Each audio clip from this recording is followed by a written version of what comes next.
My precious children of God, I greet each one of you in the name of our Lord and Savior Jesus Christ. വിലയേറപ്പെട്ട ദൈവമക്കളെ, നിങ്ങൾ ഓരോരുത്തർക്കും നമ്മുടെ കർത്താവും രക്ഷിതാവുമായ യേശുക്രിസ്തുവിന്റെ ധന്യമായ നാമത്തിൽ എൻ്റെ സ്നേഹം. Today is a great day in the life of my granddaughter Stella Ramola and her husband Daniel Davidson. എൻ്റെ കൊച്ചുമകളുടെയും അവളുടെ ഭർത്താവിൻ്റെയും ജീവിതത്തിൽ ഒരു സവിശേഷ ദിവസമാണ് ഇന്ന്. They are celebrating their first anniversary in the married life. Please remember them in your prayers. അവരുടെ വിവാഹ ദിവസത്തിന്റെ ആദ്യ വാർഷികം ആഘോഷിക്കുകയാണ്. ദയവായി അവർക്കായി പ്രാർത്ഥിക്കുക. And today's promise verse is taken from Genesis chapter 28 verse 15.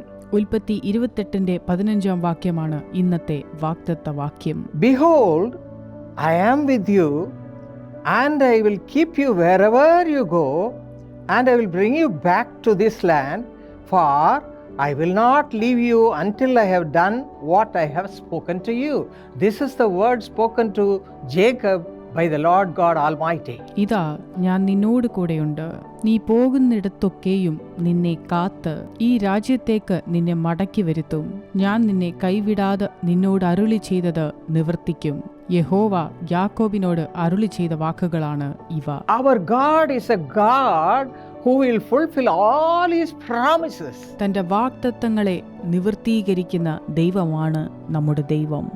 We have to seek him with all our heart. നമ്മുടെ പൂർണ്ണ ഹൃദയത്തോടെ അവിടുത്തെ തേടണം. When we do that, he will fulfill all the promises we read in the word of God. നാം അങ്ങനെ ചെയ്യുമ്പോൾ വേദപുസ്തകത്തിൽ എഴുതിയിരിക്കുന്ന സകല വാഗ്ദത്തങ്ങളെയും അവിടുന്ന് നിവർത്തിക്കും. So when you read the word of God, claim the blessings. നമ്മൾ വേദപുസ്തകം വായിക്കുമ്പോൾ നമ്മുടെ അനുഗ്രഹങ്ങളെ നാം അവകാശമാക്കി വായിക്കുക. And the Lord will do everything as he has mentioned in the word of God. കർത്താവ് ദൈവവചനത്തിൽ പറഞ്ഞിരിക്കുന്നത് പോലെ അപ്പോൾ നിങ്ങൾക്കായി പ്രവർത്തിക്കും.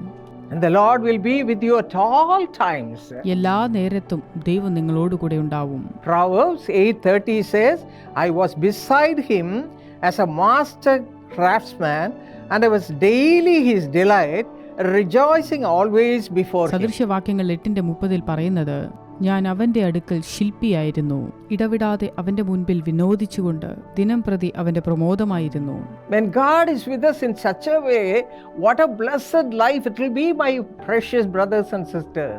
വിലയേറപ്പെട്ട ദൈവമക്കളെ, ദൈവം നമ്മളോട് ഇപ്രകാരമായിരിക്കുമ്പോൾ അത് എത്ര അനുഗ്രഹകരമായ ജീവിതമാണ്. Do you have such a close walk with the Lord? ഇങ്ങനെ ദൈവവുമായിട്ട് ഒരു അടുത്ത ബന്ധം നിങ്ങൾക്കുണ്ടോ?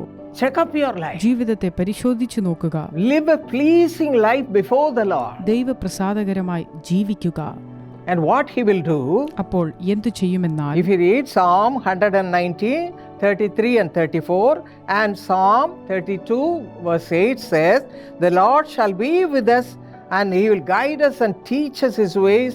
He will keep his eyes upon us and give counsel to us. 119 സങ്കീർത്തനത്തിന്റെ 33, 34, 32 സങ്കീർത്തനത്തിന്റെ 8 വാക്യം പറയുന്നത്, അവിടുന്ന് നമ്മോടൊപ്പം ഇരുന്ന് ദൃഷ്ടി വെച്ച് നമുക്ക് ആലോചന പറഞ്ഞു തരും എന്നാണ്. That's why we have to wait at the presence of God.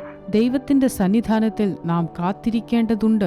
Prayer is an essential thing in each and everybody's life. പ്രാർത്ഥന എന്നത് ഓരോരുത്തരുടെയും ജീവിതത്തിൽ അനിവാര്യമായ കാര്യമാണ്. The more you pray, the more you are close to the Lord. നിങ്ങൾ എത്രത്തോളം പ്രാർത്ഥിക്കുന്നുവോ നിങ്ങൾ അത്രത്തോളം ദൈവത്തോട് അടുത്തു വരികയാണ്. He'll guide you and lead you according to his will. അവിടുത്തെ ഹിതപ്രകാരം അവിടുന്ന് നിങ്ങളെ വഴികാട്ടി നടത്തും. What a beautiful life it will be. അതെത്ര സുന്ദരമായ ജീവിതമായിരിക്കും. Come, let us ask him to fill us with such a life. അങ്ങനെ ഒരു ജീവിതമായി നമ്മുടെ ജീവിതത്തെ മാറ്റുവാൻ നമുക്ക് പ്രാർത്ഥിക്കാം. Shall we pray? നമുക്ക് പ്രാർത്ഥിക്കാം. Our precious heavenly Father, thank you Lord for the glorious life you are giving to each and every one of your children who are crying before you.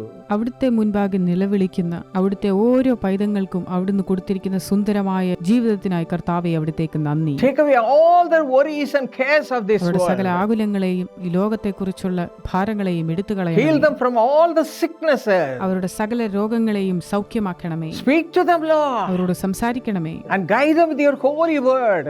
തിരുവചനത്താൽ അവരെ വഴികാട്ടണമേ. As they pray unto you, Lord, hear their cry. അവർ അവിടുത്തോട് പ്രാർത്ഥിക്കുന്ന നിലവിളി കേൾക്കണമേ. Let them have a blessed life. അവർക്കൊരു അനുഗ്രഹ ജീവിതം കൊടുക്കണമേ. In Jesus' name we pray. യേശുവിന്റെ നാമത്തിൽ പ്രാർത്ഥിക്കുന്നു. Amen. ആമേൻ.